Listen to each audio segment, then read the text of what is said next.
and it feels really good to do it again. So welcome, as we usually do, to everybody, visitors, members, everybody, and a big thank you to Southbank Partners for hosting us tonight. We appreciate that. We are going to do away with minutes because the minutes are, a long time ago. But just to bring you guys up to speed, Glenn, you want to do a treasurer's report? Good evening, everyone. This past month, we signed 6 regular member renewals, $25 for a business renewal, netted $92.81 for our Kroger's Rewards program, with only 28 people signed up. So if you know anyone that hasn't designated their Kroger's Rewards, we'd love to sign them on board. We did get $24 from the Amazon Smile program. So if you buy from Amazon and go through Amazon Smile, you can sign us up also, so that we get a portion. We did sell $2,634 in publications, primarily the One Day in Campbell County book with others. Total income for the month was $28.88 for May.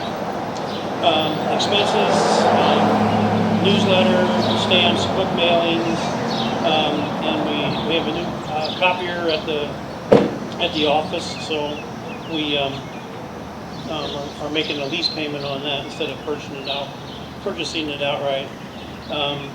We paid our essay contest winners, and our expenses amounted to $931.04.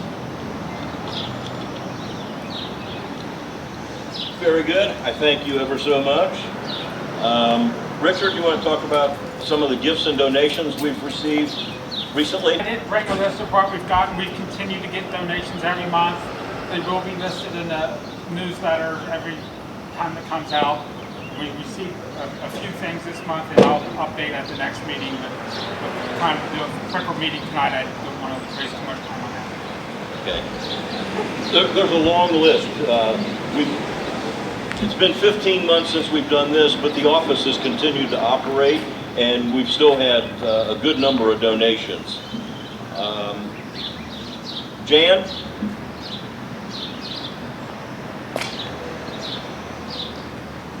Jan wants to be heard. I could, but not very well. I'm going to get close. Can you all hear me okay? All right. We are currently at 250 members in good standing, which is great, but we want to get to 300. So if every one of you gets one new member, we might get there. I started that off and got renewed 2 members today in my family who hadn't paid their dues. Check your newsletter. There's a date next to your name. It has your expiration date of your membership. Only $12 a year to renew or to join. So we'd like to get to 300 members. The next newsletter will be out in the end of August. It'll be the September issue. Anyone who would like to submit an article, I'd love to have them. So get it to me by the first week of August, and I can get your article in the newsletter. Or if it's full, I'll save it till the next time. So we like to get a lot of different contributors to the newsletter. It helps make it a good newsletter. A letter went out to people who had not paid their dues for since 2019. If you got one of those letters, please pay your dues. We'd love you to renew. Communications, a lot of people during this pandemic have turned to genealogy to keep themselves busy. So we've been answering lots of queries from email. We were closed down for a lot of the time, but we were able to answer some questions. And in the middle of it all, we got a request from a library in St. Louis, who apparently, they have a good history and genealogy section to their library, and they apparently got some additional funds that they wanted to use, and they concentrated on getting new acquisitions for their library from Kentucky. So they bought from us almost $600 worth of books. Almost every book that we sell from our shelves, one of each. So it was nice to know that our publications are getting out there to other places. And I have some friends in Grayson County, Kentucky. That same library contacted them. So they were contacting people all over Kentucky. I don't know how much they spent in all, but Kentucky is well represented, as is Campbell County, in the St. Louis County Public Library. That's about all I have. Very good. Thanks, Jan. Charlene, do you want to say anything on the essay contest? No? Okay. Or veterans? Veterans files is 13,978, I think. We are almost to 14,000 names in our veterans files, which to me is just absolutely phenomenal. I don't think you'll find a collection like what we have anywhere in the state of Kentucky, maybe anywhere else, I don't know. I mean, that's just incredible. You have anything? No? Okay. We haven't had a chance to do this. This came out during the pandemic. Has everybody seen this new book? It is available. I got a case of them here if anybody's interested. This is our newest book. It's called One Day in Campbell County.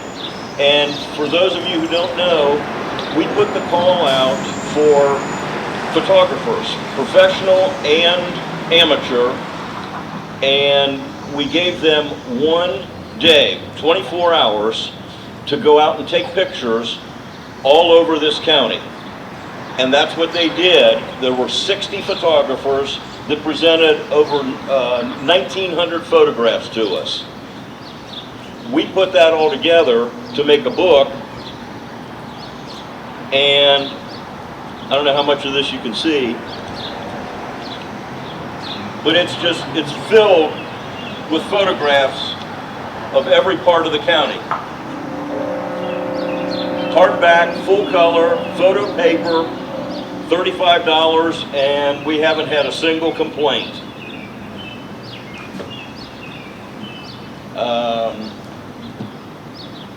Keep a lookout on our Facebook page. Charlene has been producing pieces of the past, revisited or resumed videos. Just put one out today, yesterday? Today? Okay. And they look really, really nice. The other one that we've been doing is we partnered with the Campbell Media people, and on our Facebook page, again, about every week or so, they're doing one called History Minutes. And it's just a little short 1 or 2 minute segment on some topic of Campbell County. We're providing all of the photographs and all of the text, and then they're putting it together to a finished product and putting it on our website. And we've had a lot of good responses from that as well. I'm moving through this quickly because I don't know how long the weather's going to hold out here. I made arrangements with the Wilder City Building today for July, August, and September meetings. I have calls out, but I don't have confirmation yet for July and August. One of those I'm hoping will be the one that got canceled last year because of COVID, and that was from Kristen Spangenberg from the Cincinnati Art Museum on Donaldson lithographing. The other one is from Whitney Smith to come talk to us about Spring Grove Cemetery. But I did make arrangements for the September one today. Jan was extremely excited when I told her about this. We have Jay Arisman coming to talk to us, and Jay is a partner in New Riff Distillery, and he asked about a tasting that if we would allow a tasting there. And he's going to come talk to us about distilleries, the history of distilleries in Campbell County. And I'm sure he'll do a plug for New Riff as well. So any of the bourbon drinkers out there, might be a little treat for you that night.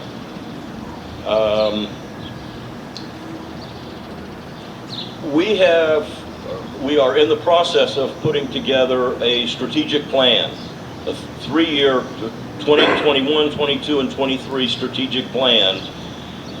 And one of the big points of that plan is increasing our volunteerism. We've been relying on a board of 10 people to do a lot of the behind the scenes kind of stuff. All the, Jan does the newsletter and Janet does the phone calling, and well, we have a lot of things to do and we need more people to do that. So we're putting the push on for more volunteers. One of the things we've done to make that happen is I brought on a young lady, I don't know if you know, Susan Waters. Raise your hand. Okay, that would be her.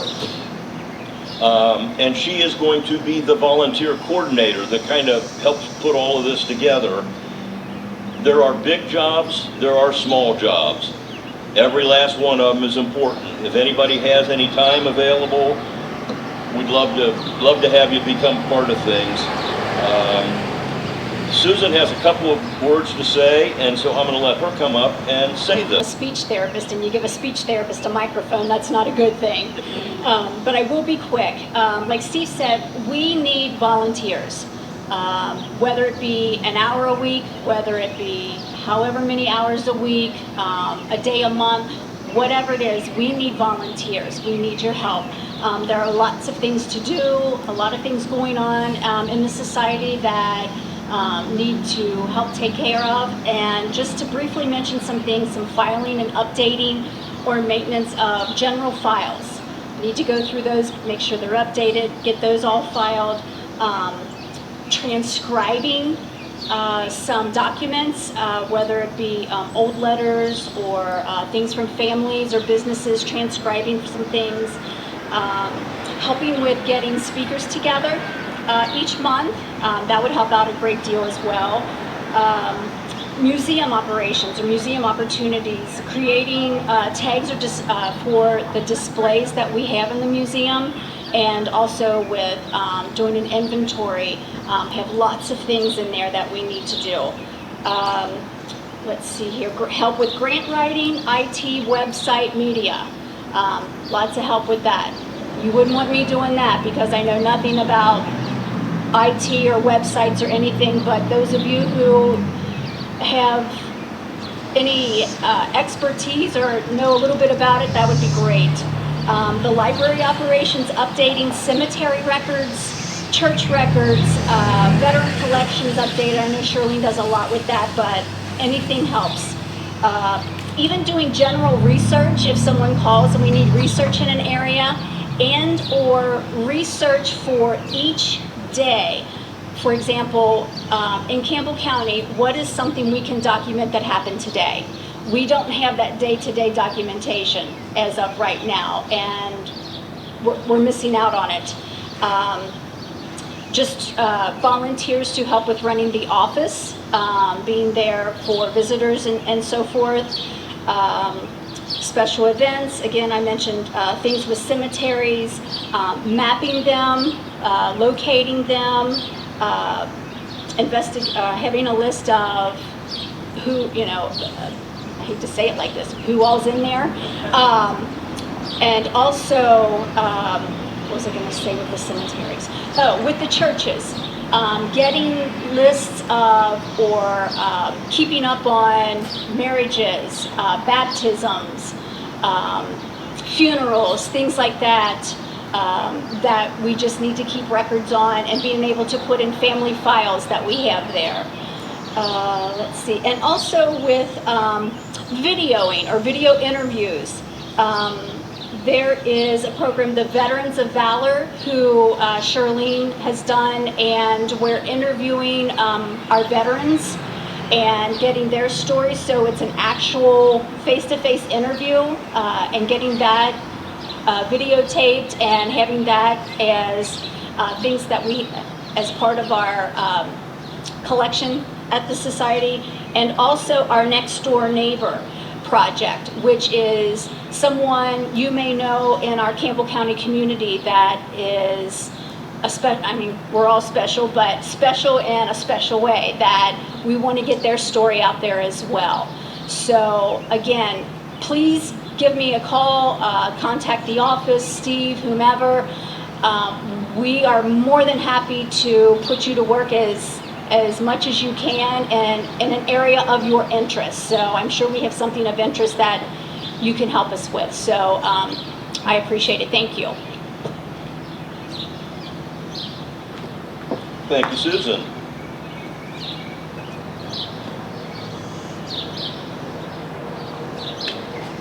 And with that,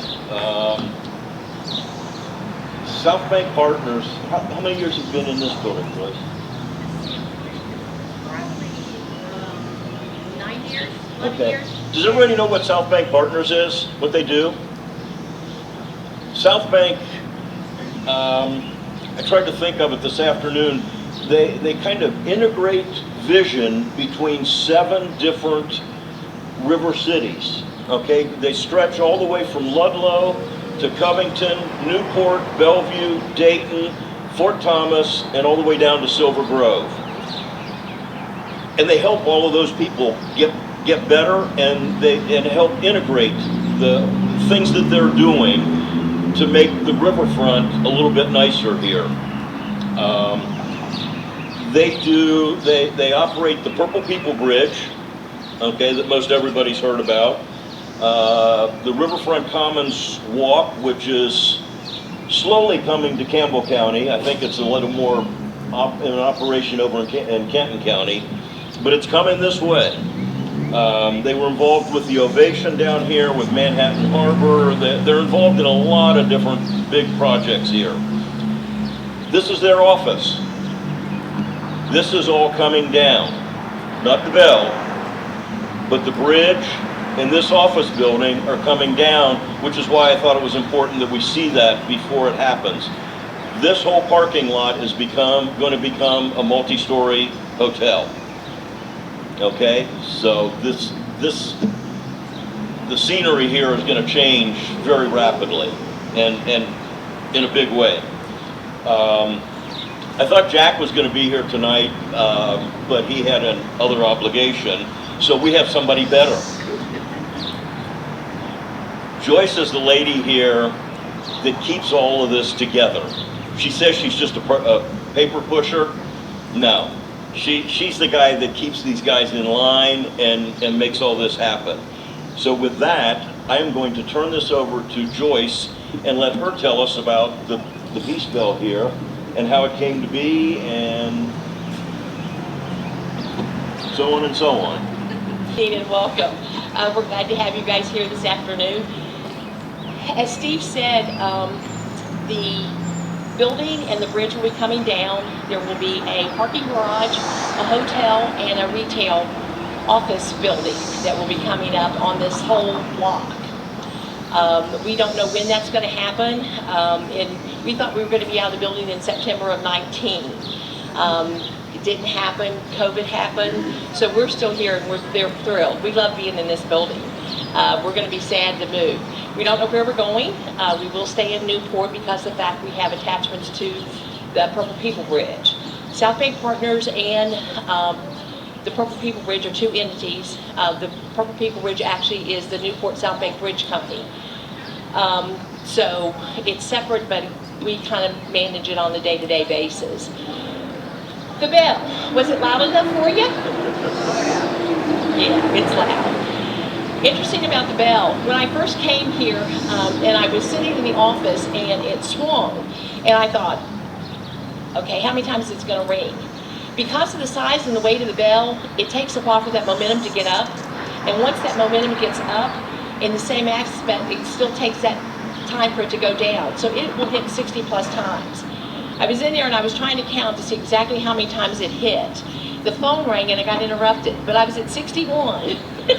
So it's a little bit more than that. But I don't know if you went up on the bridge, you could see that of course, underneath the bell, there is a clapper. It rings two ways. It actually is swung and the clapper makes the sound, or you can do the hammer. There's the green little object on the left-hand side here is a hammer. The bell used to operate by two remotes, one that would swing it and one that would operate the hammer. The hammer is what went off every day at noon for a while.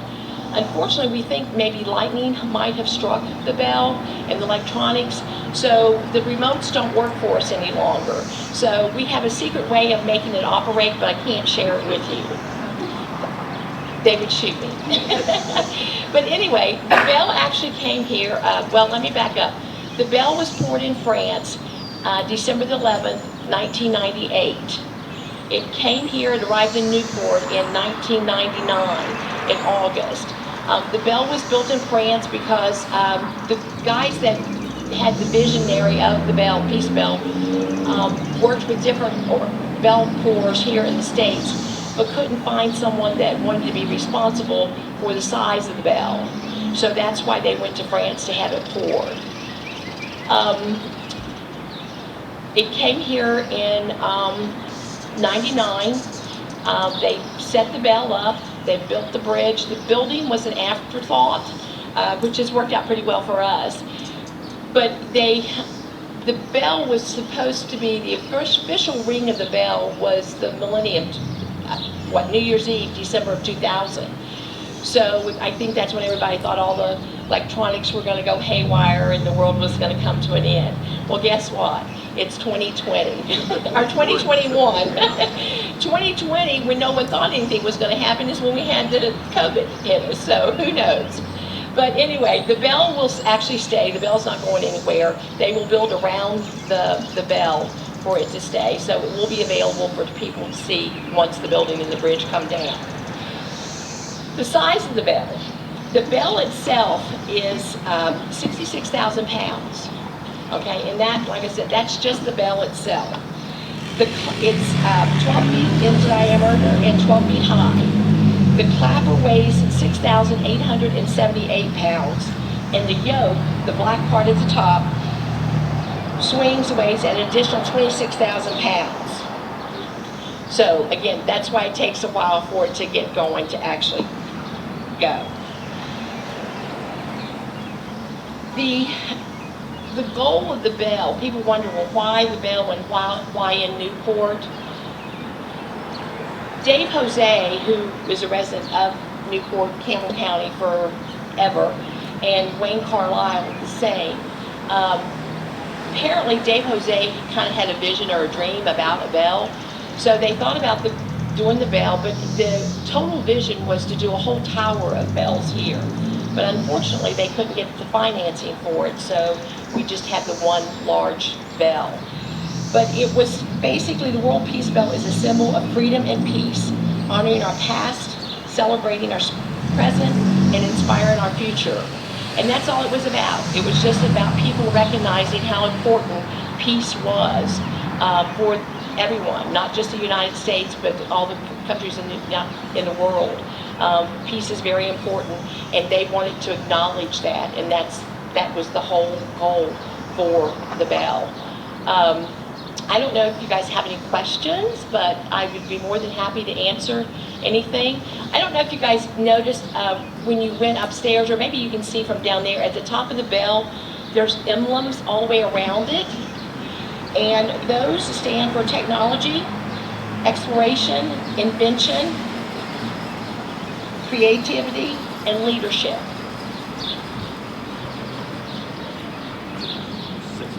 Mm-hmm. How large is the bell compared to other bells? Well, okay, if you compare it to the Liberty Bell, okay, let's see here. Let me find it. I got a cheat sheet.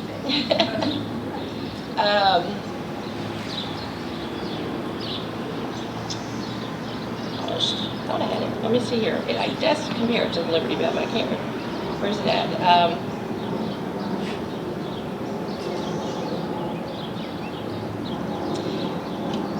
Well, let's see here.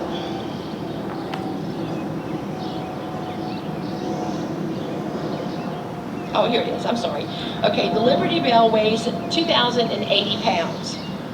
Its clapper weighs 44.5 pounds, and its yoke weighs 200 pounds. So there's really no comparison. Do you guys, okay, I'm sorry. I don't know. That number's not in. I didn't realize it was that thick, Yeah. but it is. The bell is bronze. It's 80% copper and 20% tin, and it's virgin tin. I don't know the difference myself, but that makes it actually, it's a brass bell.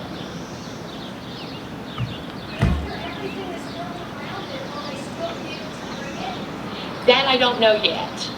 It depends on, we haven't seen the final diagrams or, what the buildings are actually going to look like, where they're going to be placed. I do know, though, that the garage that they're building is going to take place where this building is. That's why the building has to come down first, because the garage is going to go in there. Was the bridge part of the original plan? No. Okay, the bridge and the building were not. Right. Like I said, it started out, it was going to be just a tower of bells, different sizes of bells. And then when they couldn't do the financing or the support for it, then I think that was an afterthought. Well, let's do the building, we'll build a bridge that will connect to the bell so people can, come across to get up touch. Of course, if you go up on the bridge, you can actually touch the bell. What was the cost of the bell? No one has ever said. That is a mystery. Everybody asks that. The bridge is the bell is privately owned by Wayne Carlisle. Oh, is it? Mm-hmm. And people say, why the bell in Newport? Wayne has lived in Newport, Campbell County his whole life, for the most part, and he wanted to give something back to the community, so that was part of his contribution back to the area. We have a book inside. When the building was first built, they had a gift shop, and they have books inside that people would sign to say that they had come to visit the bell. And there's still the books in there, and if you guys want to sign the book, you're more than welcome to. It's laying in the counter, on the counter in there for you to sign. And There's a video on YouTube. if you will go to southbankpartners.com, our website, there is a video of the making of the bell. It tells the whole story from the beginning of how Dave Jose had a dream about a bell or bells, and then how they organized to get a group together to find out that they would have to go to France to have it poured. It shows them actually leaving the United States to go to France. Burton Company is the one that kind of oversaw. They didn't pour the bell, but they were the ones that helped find the foundry in France that did pour the bell. But it shows the making. They had to find a company that was able to pour over 100,000 pounds of bronze in just a few minutes. They had to do it quickly because if not, the bell stood chances of cracking. They were prepared to pour the bridge twice, or the bell, I'm sorry, the bell twice, but they got it right on the first time, so they didn't have to do it the second go round. It came up on the barge. As it came up the river, it stopped at different ports. I think there were about 11 different ports that it stopped at. They had big celebrations at every port. When it arrived here, it actually arrived over in Cincinnati, and they had a huge celebration there on the riverbanks on the Ohio side. And then, of course, it was brought over here and then put on. Actually, when they were moving the bell here on the barge, that's what they used. They couldn't swing it because it was on the barge. So they used the hammer to set the sound off. When did they raise it up to 66,000? Cranes. Heavy cranes. That takes a See what I said? piece of equipment to move that much weight up. It's large. People don't think about it. And like I said, if you go up on the bridge, you get a true feeling of how large the bridge, or the bell, I keep saying bridge, I'm thinking about the People Bridge people, how large the bell actually is. So, but it's pretty impressive. But on the website, there's a whole video that says the beginning all the way to it coming here to Newport. So, any other questions, or have I left something out? It really isn't I mean, it's kind of a unique story how the guys got together and decided they were going to do the project, and of course they did. They made it happen. It didn't come out to be the whole bell tower that they had anticipated, but Newport has, I don't know if it's still the world's largest bell, but if it's not, it's pretty daggone close. We actually have Verdon Company actually will come over from time to time. They will bring people here to see the bell that they're working with possibilities of pouring some other bell for there's corporations or individuals. So like I said, they still come by and bring people to look at it because it's pretty fascinating. More so than some of the other bells that are around.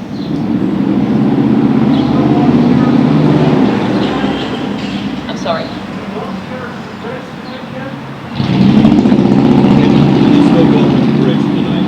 Yeah, yeah, you can still go up on the bridge if you like tonight, no problem. So are there specifics of people or companies that do, is there maintenance to it as far as, I mean, it is machinery, so I think locals who know what they're doing with that? Verdon had the contract with it. We've also worked with the company out of Cincinnati, and I think the name of it's Chimes, but it doesn't require, we don't swing it, like I said, on a regular basis, one, because of the way we have to swing it, but when there's a special occasion, we swing it, so it's not swung very often. Wayne has actually had his mechanics come over and look at it from time to time also, so it seems to be doing fine, other than, like I said, you can't quite figure out what happened to make the remotes not work. Well, we tried that. That's always the first thing you try is the batteries, but it didn't help that. So I think someone else had a question. I'm sorry. Say that again, Sharon? Wait a second. Did they float it over here from Cincinnati when it landed in Cincinnati? Yeah, it came on a barge. They set it on a barge.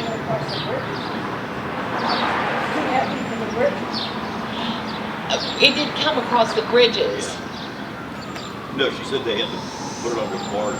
Yeah, to bring it Too over. heavy for the bridge. Oh yeah, it didn't go on the road. It was on the river. Did they put it on a semi or a trailer or something? I'm sorry. Did they put it on a trailer then and bring it up How'd they get it from from the the river? barge up to here? It came on a flatbed, Okay. and then with the flatbed and cranes is how they got it from the river up to here. How high is it up there? It's high. I don't know. How big is a floor level? It would be the second. No, it's kind of. It'd be taller than that. The bottom of the second floor is 10 foot. Yeah, I Those are probably 5 foot panels, on there. 5, 10, 15, 20, 25, 30. 25, 30 feet. I don't know if you guys remember the Duck. It was the boat that would come across the river, and then it would hit land, and the wheels would come out, and it would do a tour. One of the funny stories that they told was when it came on was when they were putting the glass panels in, that when they swung the bell, it was so loud that it broke the panels. And it's like, okay, that's their story. We'll let them stick to it. But the truth is, unfortunately, someone actually shot it with a BB gun. So it didn't totally shatter it with that, but of course it was damaged and they didn't want to leave it that way, so they did replace it. I think probably a couple years ago we did have one of the upper panels. Someone actually shot at it again and it shattered, that we had to replace it. But they don't come down easy. They don't come down easy. But yeah, like I said, we're glad that the bell will stay. Yes, ma'am?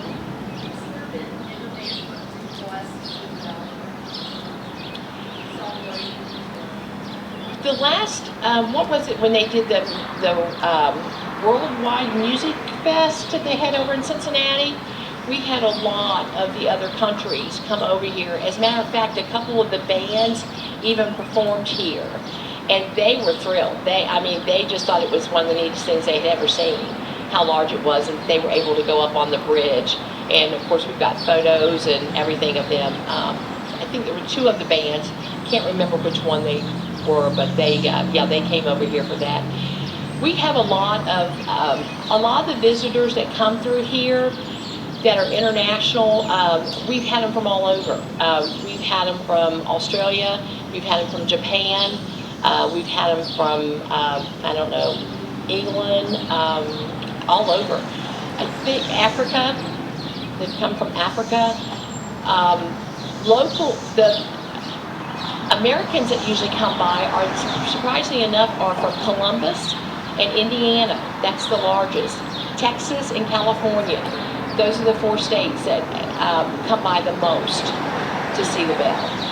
No rhyme or reason. It's just the way it is, I guess. But now I know since COVID has let up lately, we've actually had the building closed because of the COVID. We'll open it back up tomorrow for the public, but we've had it closed. We didn't want to take any chances. As Steve said, Jack Moreland was president of Southbank Partners, and he has decided to retire, so he's going to be gone at the end of June. I think he's already enjoying his retirement.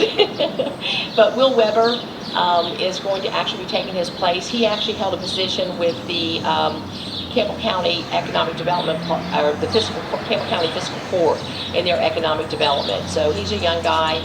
We enjoy working with all 7 of the river cities. We don't tell the cities what to do.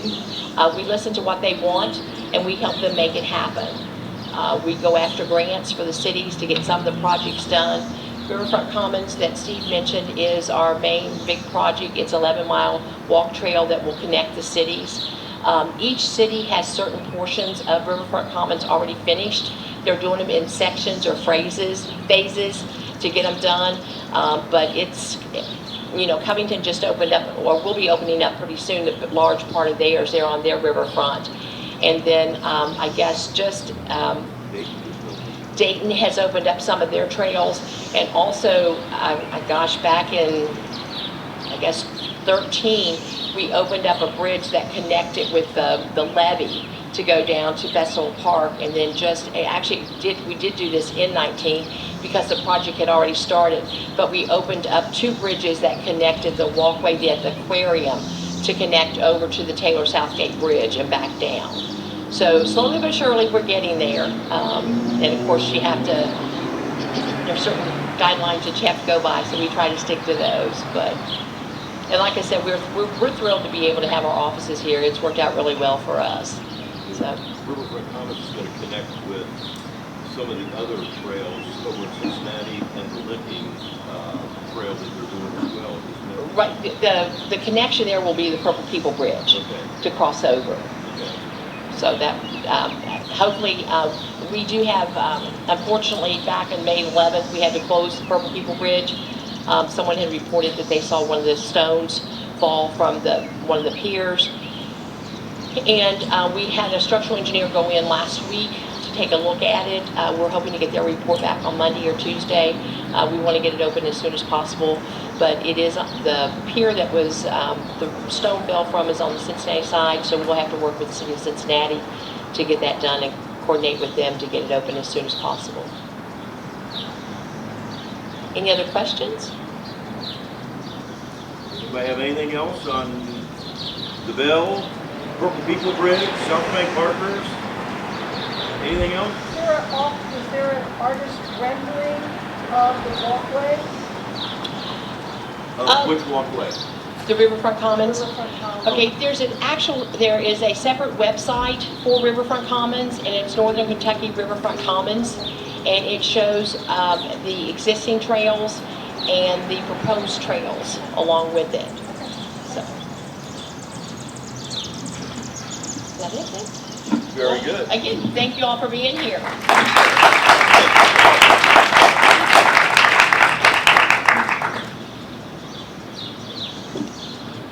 All right. last thing I have on my list is adjourn. Does anybody else have any other questions for anybody? Okay, if you need a copy of One Day in Campbell County, the books are here. Anybody interested in volunteering, go see Susan. Other than that, we are all finished. Thank you ever so much. Let's get out of here before the rain starts. And if you want to go upstairs, that's still open. You can get up and see the